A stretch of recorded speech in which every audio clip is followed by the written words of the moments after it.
Какво става, хора? Аз съм Копча и в днешното видео то ще бъде топ класация, в която ще ви представя топ 5 най-редките неща в Brawl Stars. Да, точно така. Ще направя топ класация, свързана с Brawl Stars, тъй като вече започвам да правя повече видеа за Brawl Stars, защото все пак си направих и специален канал за Brawl Stars. На пета позиция реших да сложа Star Shelly.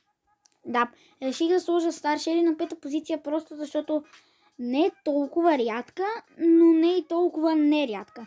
Реално, смисъл, самият скин е рядък, но можеше да се вземе доста трудничко, но просто според мен Star Shelly е за пета позиция. Не знам вие как мислите. Ако някой е на друго мнение за топ 5, да напише долу в коментарите.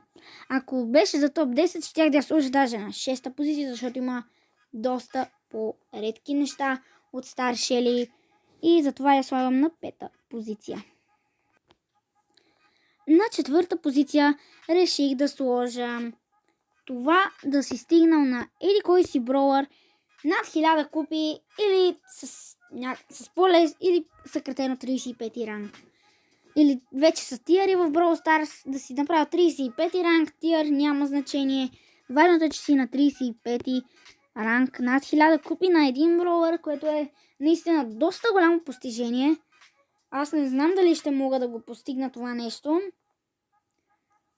Тъй като, както видяхте в видеото ми на Brawl Stars, в каналът ми за Brawl Stars, който е специално линк към каналът ми за Brawl Stars, за геймплей Brawl Stars, има долу в описанието, както и в коментарите. Но 35 ранг го слагам на 4-та позиция, защото всеки може да го постигне реално. Не като при Star Shelly, примерно, да можеш само веднъж или два пъти, а тук можеш всеки път, само че проблемът тук е, че колкото по-висок ранг ставаш, на всяка игра толкова по-малко купи ти дава и така става все по-трудно и по-трудно, за да направиш 35 ранг. На трета позиция реших да сложа Creator логото.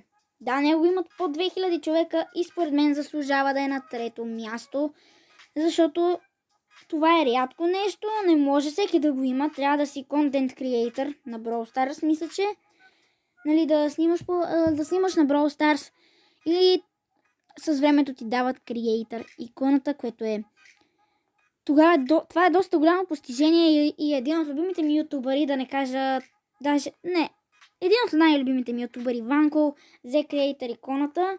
Видеото му, когато я взем, доста яко му се получи. Аз съм го лайкнал, но и съм абонат от доста време.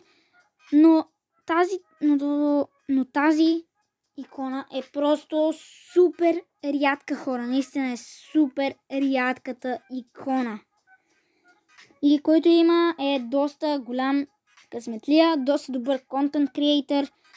И да, според мен креатор иконата заслужава да бъде на трето място.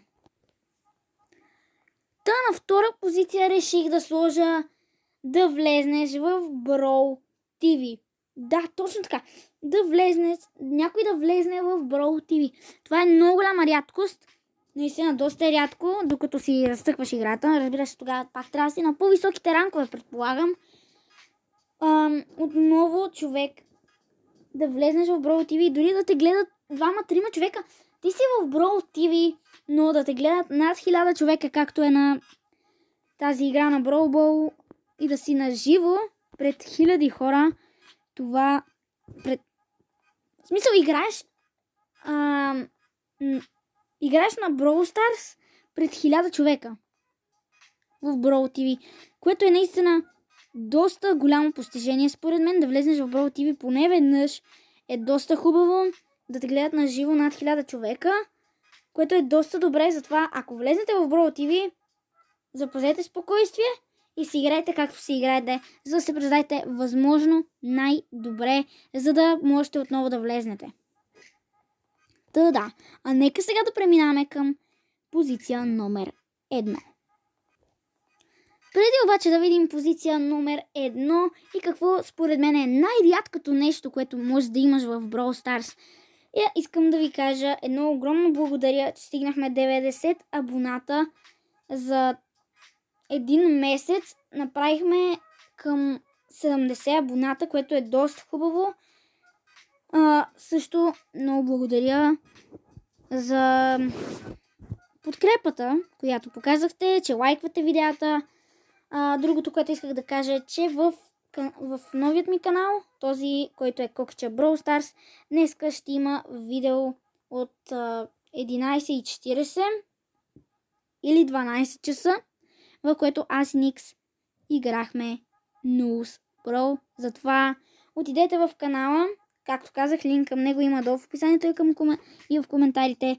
А сега да преминаваме към позиция номер 1.